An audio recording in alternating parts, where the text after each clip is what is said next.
The invisible hand of the market always moves faster and better than the heavy hand of the government. That's what Mitt Romney said during his 2012 presidential campaign, and he was quoting, or thought he was quoting, the most famous concept in all of economics, Adam Smith's invisible hand. Here's the problem. Adam Smith never said that. In fact, what Adam Smith actually meant by the invisible hand is completely different from what politicians, economists, and business leaders have been claiming for the past 75 years. This isn't a small misunderstanding. It's the biggest misinterpretation in the history of economic thought. And it all started with one influential economist in 1948 who rewrote history literally. This is the real story of Adam Smith's invisible hand, and what it actually means will surprise you. Before we get to the invisible hand, let's talk about the man behind it, because most people have no idea who Adam Smith actually was. Adam Smith was born in 1723, in Scotland, not England despite what some people claim. He wasn't a businessman or a politician. He was a philosopher.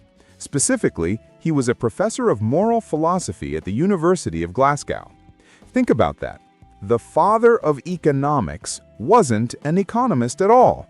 He was a moral philosopher who spent his career thinking about human nature, ethics, and society.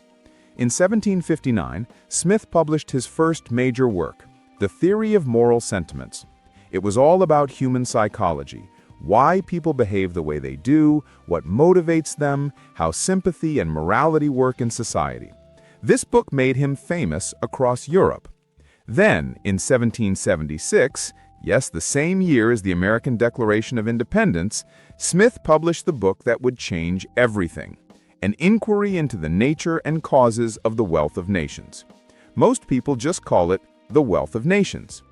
This massive book, over 1,000 pages, was Smith's attempt to understand how economies actually work. Why are some nations rich and others poor?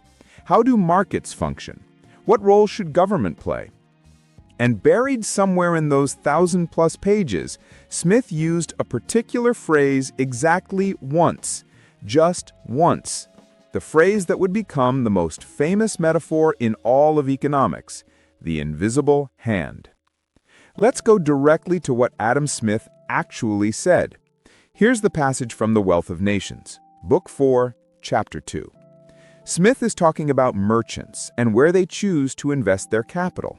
He writes, "By preferring the support of domestic to that of foreign industry, he intends only his own security, and by directing that industry in such a manner as its produce may be of the greatest value, he intends only his own gain.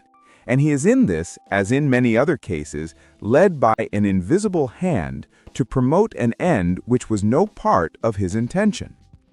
That's it. That's the only time the phrase invisible hand appears in The Wealth of Nations. Now, let's break down what Smith was actually saying here. First, the context. In the 1770s, British merchants were debating whether to invest their money at home in Britain or abroad, in places like India or the American colonies. Investing abroad could potentially bring higher returns, but it was also much riskier. Ships could sink, pirates could attack, foreign governments could seize your assets. It could take years to see any profit, if you ever saw it at all. Smith's argument was simple. Most merchants will naturally prefer to invest at home because it's safer. They want security for their capital. This isn't about being patriotic or caring about Britain's economy. It's pure self-interest. They're just protecting their money. But here's the key insight. By choosing domestic investment for selfish reasons, personal security, they unintentionally help their home country's economy grow. They create jobs. They support local industries. They strengthen Britain's economy. They didn't mean to do this. They were just looking out for themselves. But the result benefited society anyway, as if an invisible hand guided them to help the public good without intending to. That's all Smith meant. It was a narrow observation about one specific situation. merchants choosing domestic over foreign investment. So how did this narrow observation become the free market always works and government should never interfere? The answer, Paul Samuelson. In 1948, Paul Samuelson, who would later win the Nobel Prize in Economics, published the textbook simply called Economics. It became one of the most widely used college economics textbooks in history, translated into 40 languages, used in universities around the world. Generations of students learned economics from this book. And in that textbook, Samuelson presented Adam Smith's invisible hand as the central principle of free market economics. He suggested that Smith had proven that markets, left to themselves, naturally produce the best possible outcomes for society. The problem is, Smith never said that. He never claimed the invisible hand was a universal principle. He never said markets always work perfectly. He never argued for minimal government intervention. In fact, Smith was deeply skeptical of business people and merchants. Throughout The Wealth of Nations, he warns repeatedly that business people will try to rig the system in their favor. They'll create monopolies, they'll lobby governments for special privileges, they'll raise prices and lower quality to maximize profit. Smith even wrote that the interests of business people are in fundamental conflict with the interest of society as a whole, and business people pursue their personal goals at the expense of the public good. That doesn't sound like someone who believed markets are always perfect and need no regulation, does it? Historians of economics have been pointing this out for decades. The invisible hand interpretation that dominates economics textbooks, political speeches, and business philosophy is historically inaccurate. It's what one scholar called the invisible hand that never was. But here's why the myth persists. Paul Samuelson had enormous influence. He won the Nobel Prize. His textbooks shaped how millions of students learned economics, and most economists have never actually read The Wealth of Nations. For every economist who's read Smith's actual book, there are thousands who only know the textbook version. So the misinterpretation became accepted truth. So if Adam Smith didn't believe in the mythical version of the invisible hand, what did he actually believe about markets and government? First, Smith absolutely believed that markets work better than central planning. He saw how competition drives innovation, lowers prices, and allocates resources efficiently. The division of labor, his famous example of the pin factory, where specialization dramatically increases productivity, was revolutionary thinking. He understood that when individuals pursue their own interests through voluntary exchange, they often create beneficial outcomes for society. The butcher, the brewer, and the baker don't give us dinner out of charity. They do it for profit, and that's fine. It works. But, and this is crucial, Smith never said markets are perfect or self-regulating in all circumstances. In fact, The Wealth of Nations contains about 70 examples where self-interested behavior actually harms society. 70. He knew that individuals acting selfishly can absolutely hurt the public good. Smith supported government intervention in many areas. He supported public education, because educated citizens make better economic decisions and strengthen democracy.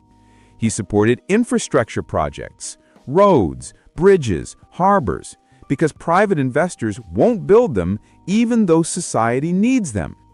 He supported regulations to prevent fraud and protect consumers. He supported progressive taxation.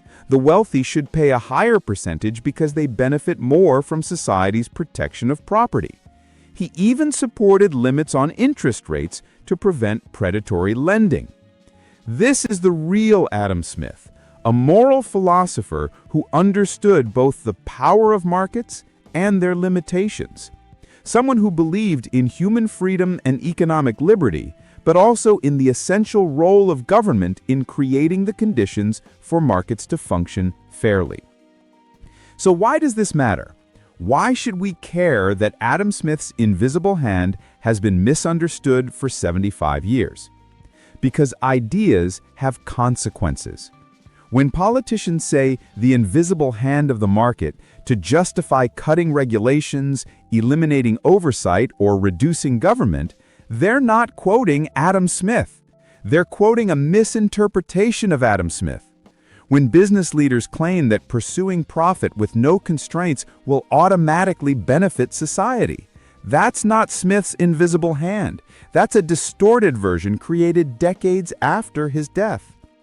The real lesson from Adam Smith is more nuanced and more useful. Markets are powerful tools for creating wealth and organizing economic activity, but they work best within a framework of rules, regulations, and institutions that prevent abuse and protect the public interest. Smith understood what modern free market Fundamentalists often miss. Freedom and rules aren't opposites. You need rules to create the conditions for genuine freedom and fair competition. Think about it this way. A football game needs referees and rules.